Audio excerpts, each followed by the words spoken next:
حضور نبی پاک صلی اللہ علیہ وسلم رمضان سے ان دونوں جو پہلے مہینے ہیں ان میں ایک دعا کا بڑا اہتمام فرمایا کرتے تھے۔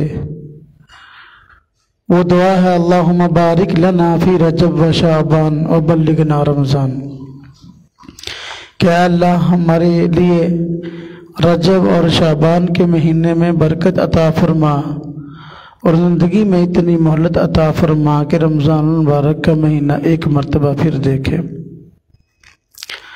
شعبان کا مہینہ بڑا بابرکت اور بڑا باعزت ہے۔ اللہ تبارک و تعالیٰ نے اس دنیا میں انسان کو ایمان اور عمل صالح کے لیے بھیجا ہے کہ بندہ اس دنیا میں ایمان کو مکمل کرنے کے بعد اعمال صالحہ کی فکر کرے۔ جو انسان اس دنیا میں اللہ تبارک و تعالیٰ کی مرضی کے مطابق اپنی زندگی گزار کر جائے گا، ایک ایک نیکی کا بدلہ اس کو ملے گا۔ اور اگر کسی بندے نے اس دنیا میں کوئی برائی کی ہے، قانون یہ ہے کہ اس کے لیے ایک ایک برائی کا بدلہ بھی مقرر ہے۔ اللہ پاک نے اس بدلے کے لیے ایک دن مقرر کیا جس کو یوم الحساب اور یوم القیامہ کہتے ہیں۔ قانون تو یہ ہے کہ اللہ تبارک و تعالی بندے کو اس کی ہر نیکی کا بھی بدلہ دیں گے اور ہر برائی کا بھی۔ اللہ پاک نے اپنے کرم سے، اپنے احسان سے یہ بات طے کر رکھی ہے کہ کسی نہ کسی طریقے سے اپنے بندوں کو دوزخ میں جانے سے بچا لو۔ اس کے لیے اللہ تبارک و تعالیٰ نے بہت سارے نیکیوں کے پھاٹک کھول دیے ہیں اور بندے کو مہلت دے دی کہ وہ تھوڑے وقت میں بھی زیادہ نیکیاں کما سکتا ہے۔ ایک تو نیکیوں کا اجر اور ثواب بڑھا دیا تاکہ قیامت کے دن اس کا نیکیوں کا پلڑا بھاری ہو جائے۔ اب ہونا تو یہ چاہیے تھا کہ نیکی ایک کیا تو بدلہ بھی ایک ہی ملے، لیکن اللہ تبارک و تعالیٰ 10 گنا بلکہ 70 گنا تک اجر عطا فرماتے ہیں۔ تو یہ اللہ کا فضل ہے۔ ایک نیکی کا ایک بدلہ یہ عدل ہے، ایک نیکی کا ایک سے زیادہ بدلہ یہ اللہ کا فضل ہے۔ قانون تو یہ ہے کہ بندے کو جو کیا اسی کا بدلہ ملے، جو نیکی کی اسی کا بدلہ ملے، جو برائی کی اس کا بھی بدلہ ملے۔ لیکن اللہ تبارک و تعالیٰ نے اپنے کرم سے ایک تو نیکیوں کا بدلہ بڑھا دیا، اجر بڑھا دیا، اور دوسرا اللہ تبارک و تعالیٰ نے اپنے کرم اور اپنے احسان سے برائیوں کو بھی اللہ تعالیٰ نے خود ہی معاف کرنے کا انتظام فراہم کر دیا۔ دیکھو، نماز ہم ایک پڑھتے ہیں لیکن ثواب ہمیں 27 کا ملتا ہے اگر جماعت کے ساتھ پڑھے۔ فرض ہم پہ 50 نمازیں ہوئی تھی، اللہ پاک نے اپنے رحم سے حضور نبی پاک صلی اللہ علیہ وسلم کی سفارش سے 5 جو ہے وہ باقی رکھی، باقی معاف کر دیں۔ لیکن اب پڑھتے 5 ہیں لیکن بدلہ 50 کا ہے۔ تو یہ اللہ پاک کا فضل ہے۔ اللہ تبارک و تعالیٰ نے اپنے فضل سے اپنے بندوں کے لیے نیکیوں کے اندر قانون سے ہٹ کر فضل سے اضافہ فرما دی کہ اس کا اجر کئی گنا بڑھا دیا ہے کسی نہ کسی طریقے سے۔ جس طرح کہ رمضان آ رہا ہے تو رمضان میں نیکیوں کا بدلہ وہ 70 گنا کر دیا جائے گا۔ تو یہ بھی اللہ تبارک تعالیٰ کی طرف سے بندوں کو بخشنے کا ایک ذریعہ ہے اور بخشنے کا ایک بہانہ ہے۔